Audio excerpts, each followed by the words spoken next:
Hello students, स्वागत है आपका हमारे नए वीडियो में। हम पढ़ रहे थे क्लास 9 का बायोलॉजी यानी कि जीव विज्ञान का छठा अध्याय जो कि है उत्तक। हमने इसका 6 लेक्चर्स कंप्लीट कर लिया था। आज है हमारा इसका 7वां पार्ट यानी कि भाग 7। चलिए शुरू करते हैं। यह है हमारा एनसीईआरटी का अध्याय 6 जिसका शीर्षक है उत्तक, जिसे इंग्लिश में हम बोलते हैं टिश्यूज़। चलिए सबसे पहले आता है प्रस्तुति, यानी कि आज का जो ये वीडियो लेक्चर है उसमें हम इस अध्याय यानी कि उत्तक जो अध्याय हमारा चल रहा है उस अध्याय का कौन कौन सा टॉपिक कवर करेंगे। आज हम कवर करेंगे स्टोमेटा की संरचना एवं रक्षी कोशिकाएं। उसके बाद हम जानेंगे वाष्प उत्सर्जन और गैसीय आदान प्रदान। उसके बाद हम देखेंगे स्टोमेटा चित्र विश्लेषण। उसके बाद हम देखेंगे द्वितीयक वृद्धि और रक्षात्मक उत्तक, और फिर हम जानेंगे मृत कोशिकाओं और बाह्य परत का परिवर्तन। ठीक है, चलिए एक एक कर शुरू करते हैं। सबसे पहला आता है स्टोमेटा की संरचना एवं रक्षी कोशिकाएं, यानी कि structure of stomata and guard cells. Stomata की संरचना। स्टोमेटा पत्तियों एवं तनों की एपिडर्मिस पर स्थित सूक्ष्म छिद्र होते हैं। इनका नियंत्रण दो रक्षी कोशिकाएं करती हैं जो अर्धचंद्राकार होती हैं। स्टोमेटल छिद्र के चारों ओर ये कोशिकाएं स्थित होती हैं। भीतर दीवार मोटी, बाहरी दीवार पतली होती है। रक्षी कोशिकाओं में क्लोरोप्लास्ट उपस्थित होते हैं। ठीक है, तो यहाँ पर आप देखिए कि ये कहना क्या चाह रहा है। ये जो भी है, ठीक है, उसका मतलब क्या है। स्टोमेटा की संरचना किस प्रकार से होती है वो हम यहाँ पर जानते हैं। देखिए, जब हम पौधे के पत्तों की सतह को सूक्ष्मदर्शी से देखते हैं तो हमें वहाँ छोटे छोटे छिद्र दिखाई देते हैं। ठीक है, ये छिद्र बिल्कुल वैसे हैं जैसे किसी दीवार में बने हवादार झरोखे कह सकते हैं। ठीक है, फिर जैसे बात आता है, आप अगला पॉइंट देख सकते हैं, यहाँ पर लिखा हुआ है इनका नियंत्रण दो रक्षी कोशिकाएं करती है जो कि अर्धचंद्राकार होती है।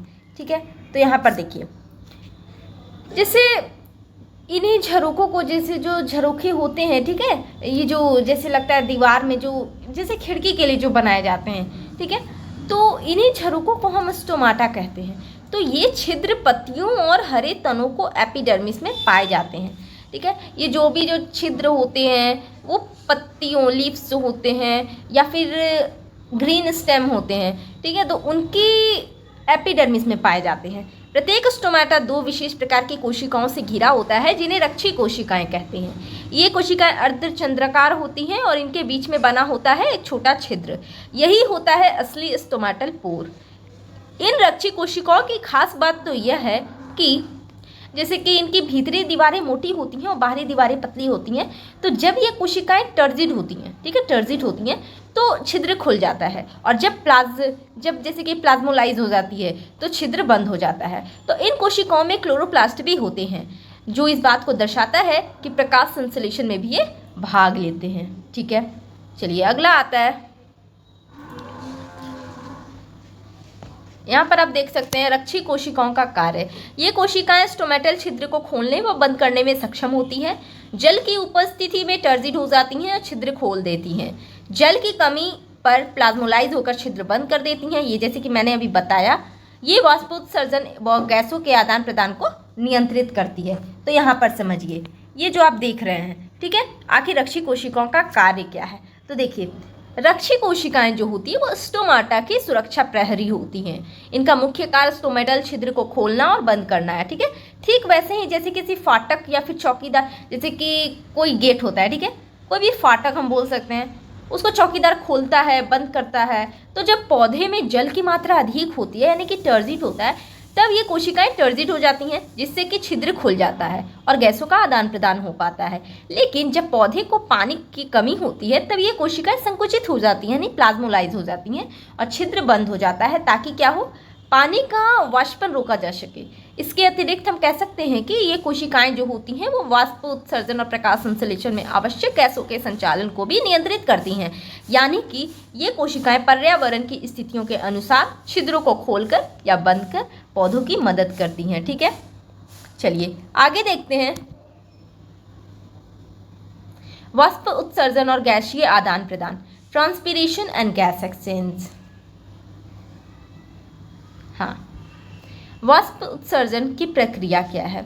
वाष्पोत्सर्जन वह प्रक्रिया है जिसमें पौधे जल वाष्प के रूप में जल खोते हैं, ठीक है, यानी लॉस ऑफ वाटर जो होता है यह मुख्यतः स्टोमाटा द्वारा होता है, स्टोमाटा के द्वारा होता है। यह प्रक्रिया पौधे के तापमान को नियंत्रित करती है, इससे जल धारा ऊपर की ओर खींचती है, यानी जो ट्रांसपिरेशनल पुल जिसे हम कहते हैं, पोषक तत्वों के परिवहन में सहायक होता है, ठीक है। तो अब यहाँ पर आप समझिए, ये जो मैं समझा रही हूँ वाष्प उत्सर्जन और गैसीय आदान प्रदान की बात हो रही है, तो यहाँ पर सबसे पहले ट्रांसपिरेशन प्रोसेस की हम बात करते हैं। तो अब ज़रा सोचिए, गर्मी के दिन में जब हम पसीना बहाते हैं तो वह शरीर को ठंडा रखने का तरीका होता है।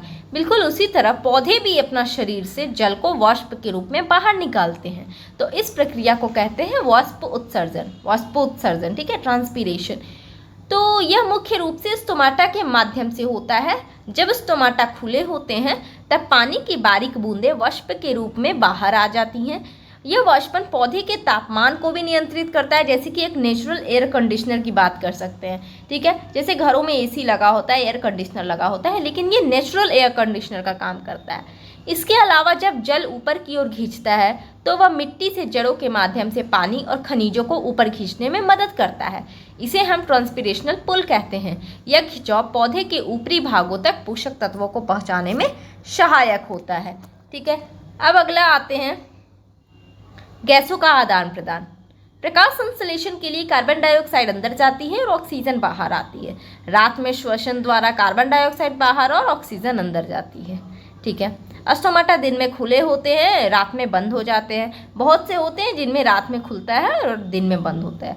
रक्षी कोशिकाएं गैसीय प्रवाह का नियंत्रण करती है। देखिए बहुत सारा होता है ना, जैसे स्टोमाटा किसी में दिन में खुला है और रात में बंद है, तो कभी ऐसा भी होता है कि रात में भी खुला होता है, ठीक है। तो यहाँ पर समझिए, ये स्टोमाटा की जो बात हो रही है, किस तरह से गैसों का आदान प्रदान हो रहा है। तो प्रकाश संश्लेषण के लिए पौधे को कार्बन डाइऑक्साइड की आवश्यकता होती है, जो वातावरण से स्टोमाटा द्वारा अंदर जाती है। तो इस प्रक्रिया में ऑक्सीजन उत्पन्न होती है, जो स्टोमाटा द्वारा बाहर निकलती है। दिन में जब प्रकाश उपलब्ध होता है, स्टोमाटा खुले रहते हैं, जिससे कि ये गैसों का आदान प्रदान संभव हो पाता है। फिर हम जैसे रात में देखें, रात में जब प्रकाश नहीं होता है तब पौधा श्वसन करता है, जिससे कार्बन डाइऑक्साइड बाहर आता है और ऑक्सीजन अंदर जाती है। इस दौरान स्टोमाटा क्या होता है, प्रायः बंद रहते हैं। रक्षी कोशिकाएं इस गैसीय प्रवाह को नियंत्रित करती हैं ताकि पौधा संतुलन बनाए रख सके, ठीक है। अब आगे देख सकते हैं आप स्टोमाटा चित्र विश्लेषण। यहाँ पर फिगर दिया होगा, देख सकते हैं। यहाँ पर रक्षी कोशिका है, एपिडर्मी कोशिका है, स्टोमाटा। तो मैंने पिछले एपिडर्मिस जब मैंने पढ़ाया था तब भी मैं ये पिक्चर दिखाई थी। तो यहाँ पर आप समझिए, ये जो पिक्चर आप यहाँ पर देख रहे हैं, यहाँ पर आपको रक्षी कोशिकाएं दिख रही होंगी, स्टोमाटा दिख रहा होगा। तो देखिए, ये एनसीईआरटी की पाठ्य पुस्तक में चित्र है, चित्र दिया हुआ है 6.5। तो स्टोमाटा की संरचना को ये स्पष्ट रूप से दर्शाता है।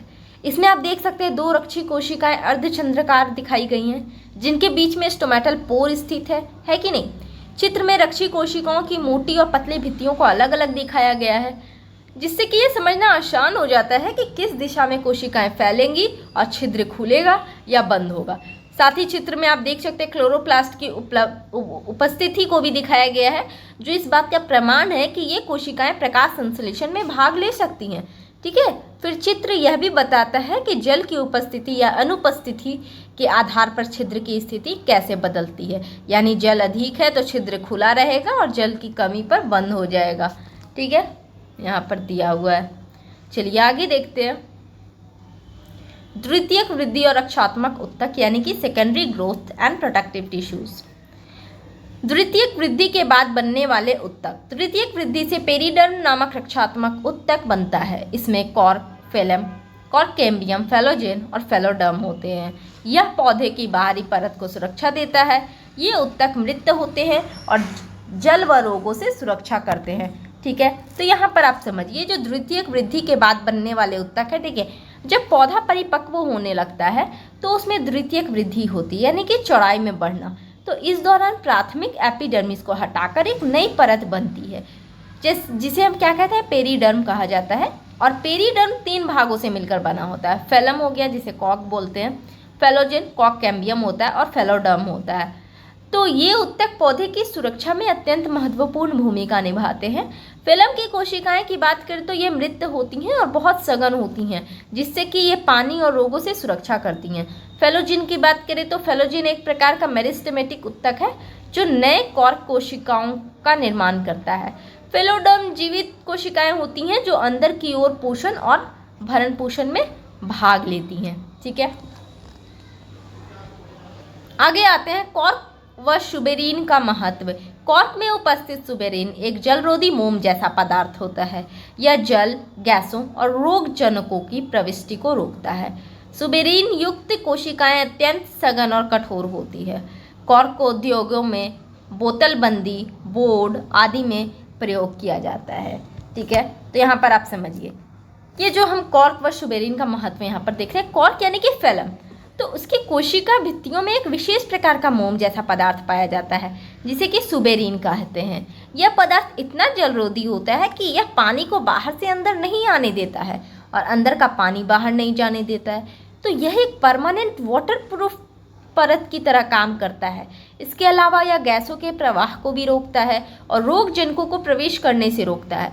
तो सुबेरीन युक्त कोशिकाएं जैसी होती हैं, ठीक है, वो अत्यंत कठोर और सघन होती हैं। इसीलिए कॉर्क को बोतलों की बंदी हो गया या फिर इंसुलेशन बोर्ड हो गया, सजावटी वस्तुएं हो गई, तो इन सभी में प्रयोग किया जाता है और यह पौधों के लिए प्राकृतिक कवच है। ओके, चलिए आगे आते हैं। मृत कोशिकाओं और बाह्य परत का परिवर्तन यानी कि dead cells and bark formation. तो देखिए मृत कोशिकाओं की विशेषता है। ठीक है, अब यहाँ पर कुछ विशेषताएं दिया गया है, आप देख सकते हैं। पहला है, ये कोशिकाएं जीवित नहीं होती हैं परंतु मजबूत होती हैं। इनकी कोशिका भित्ति में सुबेरीन होता है। इनसे रक्षणात्मक शक्ति मिलती है और ये जल हानि से रक्षा करती है। तो चलिए आइए समझते हैं ये जो भी आप यहाँ पर देख रहे हैं ये विशेषताएं। तो देखिए पौधे में क्या होता है कि कई बार जीवित कोशिकाएं अपने जीवन चक्र को समाप्त कर मृत हो जाती हैं, लेकिन उनका योगदान समाप्त नहीं होता है।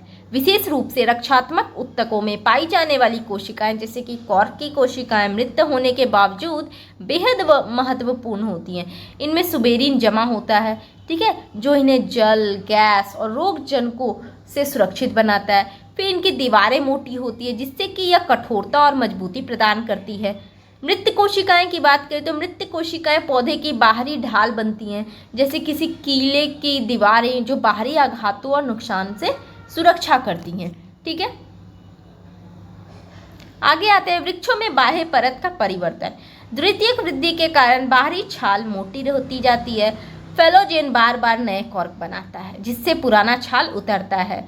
इससे वृक्षों में कठोर और मोटी छाल बनती है। यह छाल बाह्य प्रभावों से सुरक्षा देती है। ठीक है, ये जो भी कुछ है हम लोग पढ़ रहे हैं वो एक तरह का क्या है, प्रोटेक्शन के लिए है। ठीक है, वो प्रोटेक्ट करता है।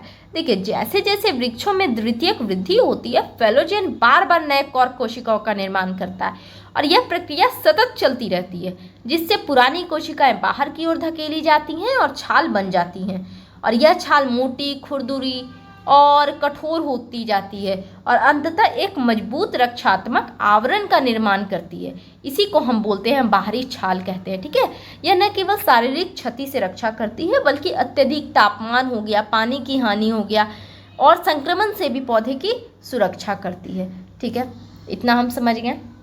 आगे आते हैं, निष्कर्ष आ गया, लास्ट स्लाइड है, मुख्य बिंदु इसका आप पढ़ लीजिए।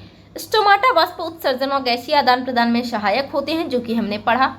रक्षी कोशिकाएं स्टोमाटा को खोलने बंद करने का कार्य करती हैं। वाष्पोत्सर्जन से जल संतुलन और पोषक तत्वों का परिवहन होता है। द्वितीयक वृद्धि से कॉर्क जैसे रक्षात्मक उत्तक बनते हैं। सुबेरीन युक्त कॉर्क जल और रोगों से सुरक्षा प्रदान करता है। मृत कॉर्क कोशिकाएं भी सुरक्षा का कार्य करती हैं। अगला देख सकते हैं आप, ये सभी उत्तक पौधे की रक्षा व क्रियाशीलता के लिए आवश्यक है। तो देखिए निष्कर्ष एक तरह से संक्षिप्त रूप में आप समझ सकते हैं कि स्टोमाटा और रक्षी कोशिकाएं पौधे में जल संतुलन और गैसों के आदान प्रदान में अत्यंत आवश्यक होती हैं। इनके नियंत्रण से ही पौधा अपने परिवेश के अनुरूप प्रतिक्रिया कर पाता है।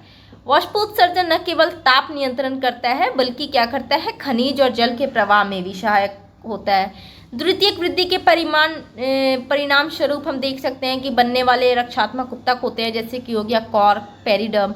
तो पौधे को क्या करता है, दीर्घकालिक सुरक्षा प्रदान करता है। सुबेरिन जो होता है इन उत्तकों की शक्ति को और अधिक बढ़ाता है। इन सभी संरचनाओं का एकमात्र उद्देश्य क्या है, पौधे को सुरक्षित, स्थिर और कार्यशील बनाए रखना। ठीक है, क्रियाशीलता मतलब जो वो कार्य करता है उसे बनाए रखना। ठीक है, चलिए ठीक है, तो फिर संक्षेपण में देखते हैं आज हमने क्या क्या पढ़ा। हमने पढ़ा स्टोमाटा की संरचना एवं रक्षी कोशिकाएं, फिर हमने देखा वाष्पोत्सर्जन और गैसीय आदान प्रदान, फिर हमने पढ़ा स्टोमाटा चित्र विश्लेषण, यानी चित्र देखकर हमने कुछ समझा, एनसीईआरटी का चित्र था। फिर हमने देखा द्वितीयक वृद्धि और रक्षात्मक उत्तक, उसके बाद हमने पढ़ा मृत कोशिकाओं और बाह्य परत का परिवर्तन। ठीक है, तो फिर चलिए धन्यवाद, मिलते हैं हम लोग अगले वीडियो में। Okay, thank you.